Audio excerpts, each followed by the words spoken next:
Details చూస్తే Warangal parliament పై KCR focus పెట్టారు. నందినగర్లోని తన నివాసంలో నేతలతో సమీక్ష చేస్తున్నారు ఆయన. అయితే సమీక్షకు ఎమ్మెల్సీ మధుసూదనాచారి, ఎమ్మెల్యేలు కడియం శ్రీహరి, హరీష్ రావు హాజరయ్యారు. ఇక మరోవైపు మరి కాసేపట్లో కేసీఆర్ ఇంటికి ఆరూరి రమేష్ కూడా చేరుకోబోతున్నారు.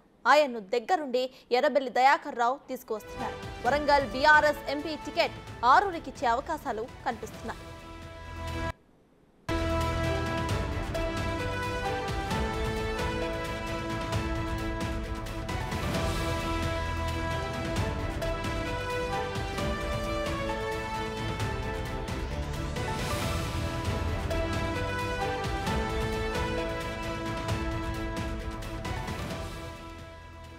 వరంగల్ పార్లమెంట్ పై కేసీఆర్ ఫోకస్ పెట్టారు. నందినగర్లోని తన నివాసంలో నేతలతో సమీక్ష చేస్తున్నారు. సమీక్షకు ఎమ్మెల్సీ మధుసూదనాచారి, ఎమ్మెల్యేలు కడియం శ్రీహరి, హరీష్ రావు హాజరయ్యారు. మరోవైపు మరి కాసేపట్లో కేసీఆర్ ఇంటికి ఆరూరి రమేష్ కూడా చేరుకోబోతున్నారు. ఆయన్ను దగ్గరుండి Errabelli Dayakar Rao తీసుకువస్తున్నారు. Warangal BRS MP ticket ఆరూరికి ఇచ్చే అవకాశాలను కేసీఆర్ పరిశీలిస్తున్నారు.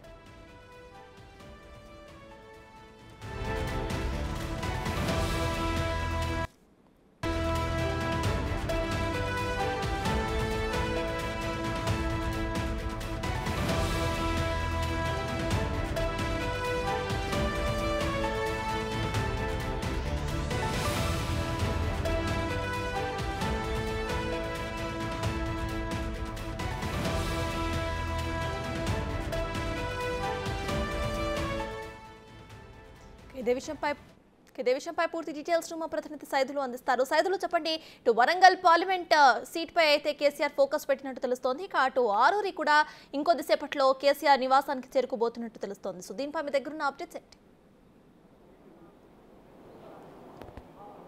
సర్తాజ్, ఈరోజు జరిగినటువంటి ఆరూరి రమేష్ విషయంలో హైడ్రామా మధ్య కొనసాగినటువంటి ఏదైతే ఆరూరి రమేష్ కిడ్నాప్కి సంబంధించిన విషయం ఏదైతే ఉందో, ఇప్పుడు మరి కాసేపట్లో ఇక్కడ బంజారా హిల్స్ నంది నగర్లోని కేసీఆర్ నివాసానికి ఎర్రబెల్లి తీసుకొస్తున్నట్టుగా కూడా మనకు సమాచారం అందుతుంది. సో ఇక వరంగల్ సమీక్ష సమావేశం కూడా మరి కాసేపట్లో కేసీఆర్ నివాసంలో ప్రారంభం కాబోతుంది. ఈ సమీక్ష సమావేశానికి ఇటు సీనియర్ నాయకుడైనటువంటి ఎమ్మెల్యే కడియం శ్రీహరి, అదేవిధంగా మాజీ మంత్రి ఎమ్మెల్యే హరీష్ రావు, అదేవిధంగా మాజీ ఎమ్మెల్యే గండ్ర వెంకటరమణారెడ్డి, ఎమ్మెల్సీ మధుసూదనాచారి వీళ్ళందరూ కూడా ఈ సమీక్ష సమావేశానికి హాజరయ్యారు. మరి కాసేపట్లో సమీక్ష సమావేశం కూడా ప్రారంభం కాబోతుంది. సో ఇక వరంగల్ టికెట్పై కొంత ఉత్కంఠ నెలకొందని చెప్పవచ్చు. ఎందుకంటే హైడ్రామా మధ్య జరిగినటువంటి ఈరోజు జరిగిన ఆరూరి రమేష్ విషయం ఏదైతే ఉందో, అతనికి సంబంధించి వచ్చిన తర్వాత ఖచ్చితంగా తన పేరు ఖరారు చేసే అవకాశం ఎక్కువగా ఉన్నట్టుగా కూడా మనకి తెలుస్తుంది. ఎందుకంటే వరంగల్ నుంచి కూడా తను పోటీ ఇంతకుముందు చేసేందుకు ఆసక్తి చూపించినప్పటికీ కూడా పార్టీ తనను పట్టించుకోవడం లేదని చెప్పేసి, తన అభ్యర్థిత్వాన్ని సమర్థించలేకపోతున్నారని చెప్పేసి కూడా తన అలకబూని పార్టీ వీడేందుకు సిద్ధమయ్యారు. నిన్న ఇటు బీజేపీకి సంబంధించినటువంటి అమిత్ షాతో టచ్లో కూడా వెళ్ళారు, అమిత్ షాతో కూడా భేటీ అయ్యారు. సో ఇక ఆయన దాదాపుగా బీజేపీలోకి చేరతారని చెప్పేసి కూడా విస్తృతంగా ప్రచారం జరిగింది. అయితే ఈరోజు తన రాజీనామాకి సంబంధించి మీడియా కాన్ఫరెన్స్ నిర్వహిస్తున్న సమయంలో ఇక్కడ కొంతమంది వరంగల్కి చెందినటువంటి నేతలు ఎవరైతే ఉన్నారో బసవరాజ్ సారయ్య, అదేవిధంగా మాజీ మంత్రి అయినటువంటి ఎర్రబెల్లి దయాకర్, వీళ్ళిద్దరు కూడా ఇటు ఆరూరి రమేష్ ఇంటి దగ్గరికి వెళ్ళి తనను బలవంతంగా వెహికల్లో తీసుకొని వస్తుండగా మార్గ మధ్యలో జనగాం దగ్గర కొంతమంది బీజేపీ నాయకులు కూడా అడ్డుకున్నారని చెప్పేసి కూడా మనకు సమాచారం ఉంటుంది. అయితే దాని తర్వాత జరిగినటువంటి హైడ్రామా మధ్య జరిగినటువంటి ఏదో వార్త ఉందో దానికి సంబంధించి ఇప్పుడు మరి కాసేపట్లో కూడా ఇటు ఆరూరి రమేష్ ఇటు నందినగర్ కేసీఆర్ నివాసానికి రాబోతున్నారు.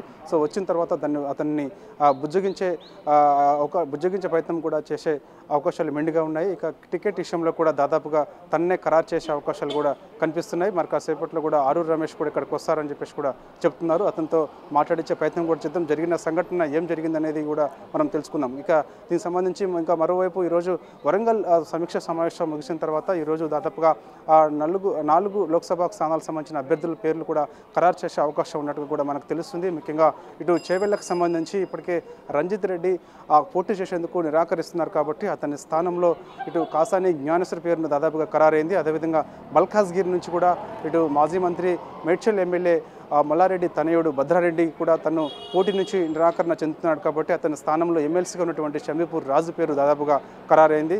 సో ఇక మెదక్ నుంచి కూడా చాలా హాస్టల్ పెట్టుకున్నటువంటి బీఆర్ఎస్ పార్టీ. సో అక్కడ ఉన్నటువంటి ఎవరైతే మన ఇంతకుముందు సీనియర్ నాయకుడిగా ఉన్నటువంటి వ్యక్తి ఎవరైతే ఉన్నారో అతని పేరు దాదాపుగా ఖరారైనట్టుగా తెలుస్తుంది. సో ఇక ఈ మూడు పాటుగా వరంగల్ లోక్సభ స్థానం కూడా సో దాదాపుగా ఖరారే అవకాశం కనిపిస్తుంది. సో ఇక 4 లోక్సభ స్థానాలకు సంబంధించిన అభ్యర్థుల పేర్లు ఈరోజు దాదాపుగా ఖరారే అవకాశం అయితే కనిపిస్తుంది. సర్తాజ్ సైదులు మనం ఒకసారి చూసుకుంటే ఇటు బీజేపీ కార్యకర్తలు కూడా ఆల్రెడీ చెప్పడం జరిగింది, ఒకవేళ ఆరూరి కనుక బీఆర్ఎస్లో జాయిన్ అయితే ఇటు వరంగల్ నుండి తన కొడుకుని బీజేపీ నుండి పోటీలోకి దింపుతామని కూడా చెప్పడం జరిగింది. మరి ఇటువంటి సిచ్యువేషన్లో ఆరూరి ఏ ఆప్షన్ని చూస్ చేసుకునే అవకాశం ఉందనుకోవచ్చు సైదు? అదే ఉత్కంఠంగా మారిందని చెప్పవచ్చు. సర్తాజ్ మీరు అన్నట్టుగా ఒకవేళ ఆరూరి రమేష్ వరంగల్ నుంచి పోటీ చేస్తే మాత్రం తన తనయుడు బీజేపీ నుంచి పోటీ చేసే అవకాశాలు ఎక్కువగా ఉన్నాయి. సో ఇద్దరు తండ్రి కొడుకుల మధ్య పోటీకి సంబంధించి రాష్ట్ర వ్యాప్తంగా కూడా ఒక చర్చనీయాంశంగా మారిందని చెప్పవచ్చు. ఒకవేళ ఆరూరి రమేష్ బుజ్జగించినప్పటికీ కూడా ఫలితం వస్తుందా లేదా అనేది కూడా చూడాల్సి ఉంటుంది. సో ఒకవేళ అతను ఒక బుజ్జగింపులకు మాత్రం నిరాకరణ చెందితే మాత్రం ఖచ్చితంగా ఇక బీజేపీ గూటికి అయితే వెళ్ళే అవకాశం అయితే కనిపిస్తుంది. ఎందుకంటే ఒక హైదరాబాద్ మధ్య జరిగినటువంటి సంఘటన ఏదైతే ఉందో బలవంతంగా ఆరూరి రమేష్ని ఇక్కడ తీసుకొస్తున్నట్టుగా చెప్తున్నారు. సో ఇక్కడ తీసుకొచ్చిన తర్వాత తన నిర్ణయం ఎలా ఉంటుందనేది కూడా మనకి తెలియాల్సి ఉంటుంది. సదులు మొత్తానికి వరంగల్ ఎంపీ సీట్ ఆశించి మాత్రమే ఇటు బీఆర్ఎస్ని అయితే రాజీనామా చేశారు ఆరూరి. మరి ఇప్పుడు మళ్ళీ బీఆర్ఎస్ శ్రేణులు ఇటు ఆరూరిని తీసుకెళ్లి కేసీఆర్ దగ్గర కూర్చోబెట్టడం కానివ్వండి, లేకపోతే కేసీఆర్ ఇటు మళ్ళీ ఆరూరికి వరంగల్ సీట్ ఇవ్వడానికి ఆయన ఆలోచించడం కానివ్వండి, ఈ మొత్తము డ్రామాని మనం ఎలా చూడొచ్చు అంటారు? వాస్తవంగా మొదటి నుంచి కూడా ఆరూరి రమేష్ వర్ధన్నపేట ఎమ్మెల్యేగా ఉన్నప్పుడు తను ఓడిపోయిన తర్వాత వరంగల్ నుంచి ఈసారి ఖచ్చితంగా నేను పోటీ చేసేందుకు ఆసక్తిగా ఉన్నాను అని చెప్పేసి కూడా మొదటి నుంచి కూడా పార్టీకి చెప్తూనే వస్తున్నారు. కాకపోతే తన అభ్యర్థిత్వాన్ని పార్టీ నిరాకరిస్తూ వస్తుందని చెప్పేసి కూడా తను చెప్తున్నారు. అయితే వాస్తవంగా తను బీజేపీలోకి టచ్లోకి వెళ్ళినప్పుడు అతన్ని సంప్రదించగా తన వార్తలను కూడా ఖండించాడు మొదటగా, నేను బీజేపీలోకి వెళ్ళడం లేదని. సో ఇక తన అభ్యర్థిత్వాన్ని పక్కన పెట్టి అన్యూయంగా ఇటు మా ఎమ్మెల్యే కడియం శ్రీహరి కూతురు ఎమ్మెల్యే కడియం శ్రీహరి కూతురు కడియం కావ్య పేరు తెరపైకి రావడంతో సో ఇక తనకు వరంగల్ నుంచి టికెట్ రాదు అని చెప్పేసి భావించినటువంటి ఆరూరి రమేష్తో ఇక బీజేపీలోకి టచ్లోకి వెళ్ళారు. సో దాదాపుగా వరంగల్ నుంచి తన పేరు దాదాపుగా ఖరారైనట్టుగా కూడా మనకైతే తెలుస్తుంది. సో అందుకు కొంతమంది చూస్తున్న మనం ప్రస్తుతం ఆరూరి రమేష్ ఇక్కడికి కేసీఆర్ నివాసానికి వస్తున్నట్టుగా కూడా మనకైతే సమాచారం అందుతుంది. ఒక ఎస్కాట్ ద్వారాగా తనని ఇక్కడికి ఆరూరి రమేష్, అదేవిధంగా వెర్రబల్లి దయాకర్ వీళ్ళందరూ కూడా ఇక్కడికి వస్తున్నట్టుగా కూడా చెప్తున్నారు. చూడాలి సర్తాజ్ ఈ వెహికల్లో ఎవరెవరు ఉన్నారు ఏంటి అనేది కూడా మనకు తెలుసు.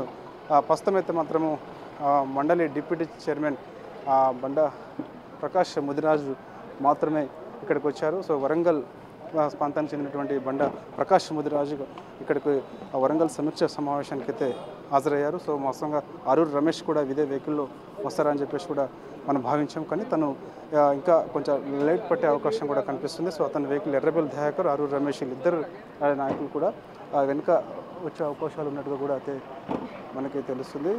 చూద్దాం, ఇంకో కొన్ని వెహికల్స్ కూడా ఇక్కడికి కేసీఆర్ నివాసానికి వస్తున్నాయి. వరంగల్ పార్లమెంటరీ పరిధిలో ఉన్నటువంటి ముఖ్య నాయకులందరూ కూడా ఈ సమీక్ష సమావేశానికి హాజరవుతున్నారు. ప్రస్తుతం సిట్టింగ్ ఎంపీగా ఉన్నటువంటి ఎంపీ దయాకర్ కూడా ఇక్కడికి వస్తున్నారు. సో వాస్తవంగా తను వరంగల్ నుంచి ఇక ఇప్పుడు ఇజ్వల్లో కనిపిస్తున్న వ్యక్తి ప్రస్తుతం BRS sitting Warangal MP. So తనకే మరోసారి అవకాశం వస్తుందని చెప్పేసి కూడా తను భావిస్తున్నారు. కానీ వరంగల్ నుంచి ఆరూరి రమేష్ టికెట్ అయితే ఆశిస్తున్నారు. సో కాబట్టి ఇక ఆరూరి ఇతన్ని పక్కకు పెట్టే అవకాశాలు అయితే మెండుగా కనిపిస్తున్నాయి. ఒకవేళ ఆరూరి రమేష్ అభ్యర్థిత్వం మాత్రం ఖరారైతే మాత్రం అధికారికంగా మరి కాసేపట్లో కేసీఆర్ కూడా తన పేరును ప్రకటించే అవకాశం అయితే కనిపిస్తుంది. మరి కాసేపట్లో ఇక్కడికి ఎర్రబెల్లి దయాకర్, అదేవిధంగా ఆరూరి రమేష్ వాళ్ళిద్దరు వచ్చిన తర్వాత ఈ సమీక్ష సమావేశం కేసీఆర్ నివాసంలో ప్రారంభం కాబోతుంది. సర్తాజ్ సైతులో ఒకవేళ వరంగల్లో కనుక వరంగల్ కాన్స్టిట్యుయెన్సీని ఇటు ఆరూరికి కనుక బీఆర్ఎస్ అప్పచెప్తే ఇటు బీజేపీ ఎటువంటి యాక్షన్ తీసుకునే అవకాశం ఉందనుకోవచ్చు. ఇక ఆరూరి దీని మీద ఎట్లా స్పందించే ఛాన్సెస్ ఉన్నాయనుకోవచ్చు? చూడాలి సర్తాజ్. వాస్తవంగా ఇప్పుడు అతను ఇక్కడ తీసుకొచ్చిన తర్వాత తన బుజ్జగింపులకి తను ఓకే చెప్తారా లేదనేది కూడా మనకు తెలియాల్సి ఉంటుంది. సో ఒకవేళ బుజ్జగింపులు అయిపోయిన తర్వాత తను వరంగల్గా అభ్యర్థి ప్రకటన చేస్తే మాత్రం సో బీఆర్ఎస్లోనే కొనసాగే అవకాశాలు అయితే కనిపిస్తున్నాయి. సో ఇక తనయుడు ఎవరైతే ఉన్నారో ఆరూరు రమేష్ తనయుడు, సో అతను బీజేపీలోకి వెళ్ళేందుకు కూడా సిద్ధం చేయనట్టుగా తెలుస్తుంది. సో అతనికి ఒకవేళ ఆరూరు రమేష్ స్థానంలో అతని తనయుడు పేరు దాదాపుగా బీజేపీ ఖరారు చేసే అవకాశాలు అయితే కనిపిస్తున్నాయి. సో చూడాలి మరి వరంగల్ నుంచి మాత్రం తండ్రి కొడుకుల మధ్య పోరు ఎలా ఉంటుందనేది. సో ఒకవేళ తన తండ్రి నిర్ణయాన్ని బట్టి తన తనయుడు కూడా ఇటు బీజేపీ నుంచి ఇప్పుడు ఇచ్చినటువంటి హామీని నిలబెట్టుకుంటాడా, లేదంటే అతను కూడా ఇటు బీఆర్ఎస్లోకి వస్తారా అనేది కూడా మనకైతే తెలియాల్సి ఉంటుంది. ప్రస్తుతం అయితే మాత్రం ఆరూరుకి సంబంధించిన నిర్ణయం మాత్రం అయితే కొంత ఉత్కంఠంగానే మారిందని అయితే చెప్పవచ్చు. మరి కాసేపట్లో అతను ఇక్కడికి వచ్చిన తర్వాత ఒక క్లారిటీ వచ్చే అవకాశం అయితే స్పష్టంగా కనిపిస్తుంది. థ్యాంక్ యూ సైతం.